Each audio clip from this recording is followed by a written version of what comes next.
नमस्कार मित्रांनो, मी मिलिंद जाधव TV10। आज आपल्याकडे एक अशी व्यक्ती आलेली आहे की तिचं असं म्हणणं आहे की तिला फसवण्यात आलेलं आहे। काय नक्की प्रकरण आहे हे आपण त्यांच्याकडूनच जाणून घेणार आहोत। हां मॅडम, नावाशी सांगा, काय झालं? शिल्पा अंबादास कांबळे, माझी फसवणूक झालेली आहे आणि मला रजवंती सौदे आणि अजय गजधाने यांनी 1 लाख रुपये घेऊन माझ्यासोबत फसवणूक केली आहे आणि मला कामाला लावतो हे आमिष दाखवून त्यांनी माझ्याकडून 6 महिने काम करून घेतलंय। 6 महिने? हां, 6 महिने। आणि मी दिलेले 1 लाख आणि ते 6 महिने याचा पगार मला अद्यापही दिलेला नाही। मी त्याच्यामुळे त्यांना पैशाची मागणी केली, त्यांनी मला चेक दिला, तो चेक पण 2 महिन्यापूर्वी बाउन्स गेला। त्याच्यामुळं माझ्याकडे आता पर्याय उरलेला नाही आहे। मी काय करू काय नाही म्हणून मी सिंहगड क्षेत्रीय कार्यालय येथे मंगलदास माने आणि बजबळकर सर रवी राजबेंद्रे यांच्याकडे मदत मागण्यासाठी गेले।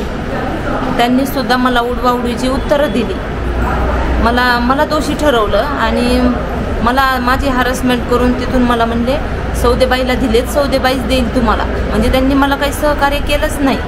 मग त्याच्यानंतर मी आपलं महानगरपालिका BMCला अर्ज केला आणि कमिशनर ऑफिस इथे पण अर्ज केला, पण अद्यापही मला त्यांच्याकडून काही असा रिस्पॉन्स मिळाला नाही।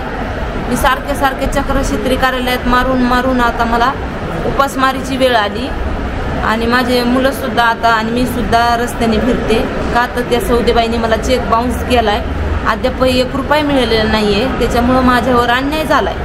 हा अन्याय झाला आहे, याच्याबद्दल मी सगळ्यांच्या वतीने काहीतरी मदत करा आणि मला न्याय मिळवून द्या, हीच माझी अपेक्षा आहे। याच्या पलीकडे काय बोलू? तुम्हाला TV10 हे नाव कसं काय कळालं? मला असंच एका जणांनी, तुमच्यासारखेच एखादा माणूस भेटलं, त्यांनी मला हा नंबर दिला। म्हणले ताई तुम्ही खूप टेन्शनमध्ये आहेत, काय झालंय काय नाही, हे असं का रस्त्याने फिरताय तुम्ही? तर मी म्हणलं माझी फसवणूक झाली, काही करून मला कुणीतरी सहकार्य करा। मग ते म्हणले मी तुम्हाला नंबर देतो, या नंबरला तुम्ही फोन करा आणि ते काय म्हणतात काय नाही त्यांची मदत मिळेल, तुम्ही तुमचं बोलणं त्यांच्यापर्यंत पोहोचवा। हां, तर मित्रांनो, आत्ताच तुम्ही ऐकलं की यांचा जो प्रॉब्लेम आहे त्यांनी सगळ्या नावासहित सगळं आपल्याला सांगितलेलं आहे। हे काय प्रकरण आहे त्याची दुसरी बाजूसर आपण जाणून घेऊन हे या महिलांना, या भगिनींना आपण मदत करायचा प्रयत्न करणार आहोत। मी मिलिंद जाधव आणि तुम्ही बघत आहात TV10। मित्रांनो, आमचा हा व्हिडिओ शेवटपर्यंत बघितल्याबद्दल धन्यवाद। तुम्हाला हा व्हिडिओ कसा वाटला हे खाली कमेंट बॉक्समध्ये आम्हाला नक्की कळवा। धन्यवाद। If you like the video, do like, comment, share and subscribe.